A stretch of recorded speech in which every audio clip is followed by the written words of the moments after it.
Я хотел бы искренне поздравить Якутское Саха-информационное агентство ЕСЯ с замечательным юбилеем. 35 лет – это достойный возраст. И, безусловно, вся история Новой Якутии – это история, которая запечатлена в хрониках ЕСЯ. Я хотел бы поблагодарить вас за труд, за ту информацию, которую вы несете людям. И недаром сегодня, вот даже в эпоху, когда, казалось бы, и соцсети, и традиционные медиа, их достаточно большое количество, огромное количество самых разных информационных ресурсов.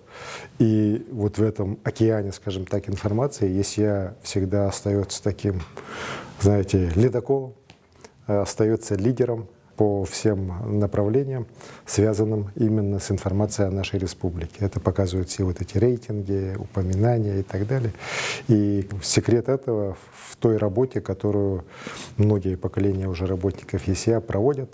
Она заключается в чем? В том, чтобы информация была объективная, информация была правдивая, информация была своевременная и качественная.